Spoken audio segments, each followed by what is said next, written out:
Well, it's been more than a week since Election Day, and although many expected it to be all over and done with by now, some races are far from over. In Arizona, the outcome of several races are still not known. According to the Secretary of State, hundreds of thousands of votes still need to be counted there. And some Arizona residents say many of the votes that aren't being counted are minority votes.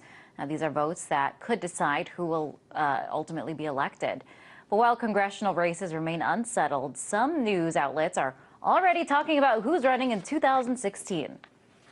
When Barack Obama was re-elected president. Remember that campaign? It seems so long ago, so yesterday. Now, 2016 is the new 2012.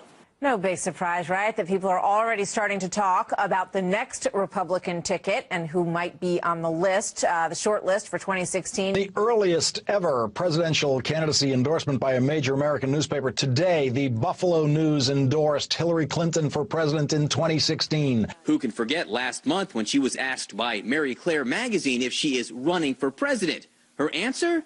No, I'm not. Susana Martinez, governor from New Mexico, Governor Bobby Jindal of Louisiana, Governor Scott Walker of Wisconsin, and Governor Bob McDonnell of Virginia. They could all decide to take a run. And then, of course, there's Senator John Thune from South Dakota. How about other Democrats? Keep an eye on Governor Martin O'Malley of Maryland. It's not hard since he keeps turning up on this show, this one, and this one. Oh, it's never too early to talk about the next presidential election cycle. We can't help ourselves. Well, why are we telling you about the next election when the one that happened about a week ago isn't resolved yet?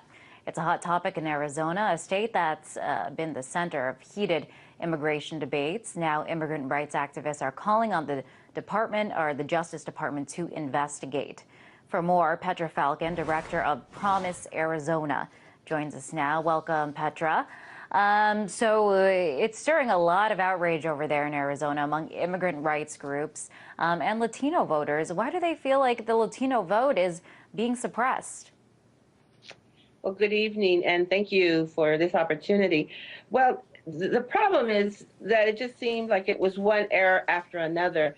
There was a publication from the county recorder's office that gave out public information in Spanish, and it was the wrong election day from the English report. And then they were calling volunteers who had been working for months, getting out the vote, registering people to vote, and they were calling their activities a Class 5 felon. And we obviously worked with the county recorder's office to retract all of that and make a correction.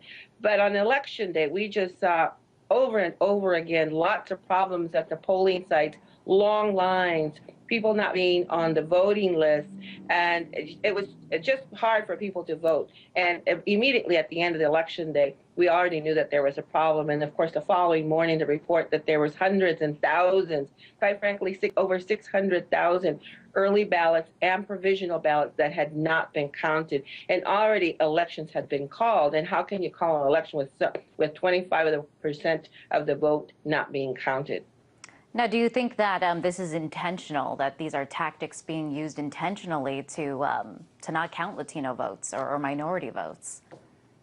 I wouldn't say that right now. We're going to leave that up to our legal counsel, and we are going to leave that up to the Department of Justice if they move forward with an investigation. We don't know yet. Obviously, they have been on the ground here, but we want to know what happened on Election Day and why is it taking so long to count all of these votes when across the country, you know, in all of the 50 states, the 49 states or 50 states, have already given their final tabulations and verified their elections. All right. So the Latino community outraged over there, really frustrated with the way this has been conducted. How exactly have they reacted? Well, quite frankly, there's been lots of groups on the ground that we have been working together. Immediately the day after we gathered, we went over to the county recorder's office. We wanted to know how these votes and how quickly they were going to be counted. The elections have to be verified 10 days after the election. Well, that 10 days is tomorrow, and we just received a press advisory from the county recorder's office that the count will not be finalized until November 26th. So we've been down down at the county recorder's office daily in a 24-hour vigil.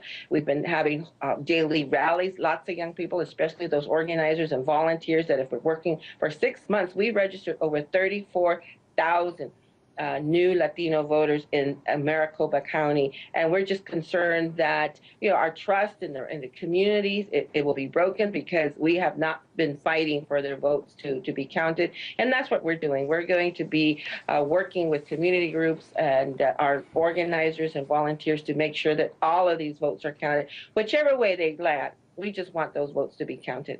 Right. That's why people cast their vote, so that they can be counted. Now, this race, the congressional race between Martha McSally and Ron Barber in southern Arizona, it's a difference of, my understanding, around 500 votes. So in this particular case, every vote does indeed count. Is that correct? Yes, we had 3 congressional races in question, and this is the third congressional that has not been called. The other 2 obviously have been called. Kirsten Sinema in the new congressional district in Arizona, a Democrat, she has won. And in northern Arizona, Ann Kirkpatrick another Democrat reclaimed her congressional seat. And Ron Barber, as you know, replaced Representative Gabby Gifford, who had been shot a couple of years ago. And he won the primary election, and he won the special election. So, and in southern Arizona, it just doesn't make sense that he would not have won, because that is a very progressive district.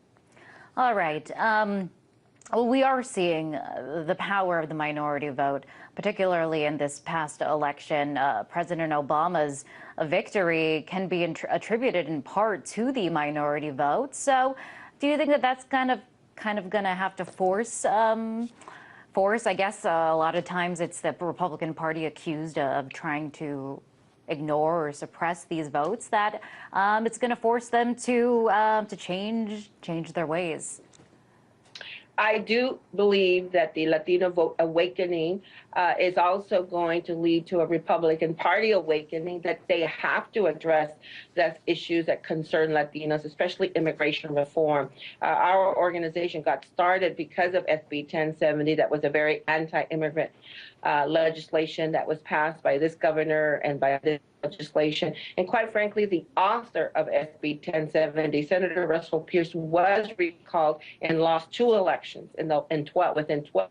So that is sending a message that Latinos are concerned, in fact, and outraged, because issues like immigration reform have not been addressed, and because immigrants are being cast in a very, very negative light. And I do think that it's going to be, that has been a trend this election, and we saw that in the election turnout nationally, that quite frankly we think did elect President Obama. And today there was a press conference at the White House, and the first thing out of his mouth was that he was going to address immigration reform right after the inauguration.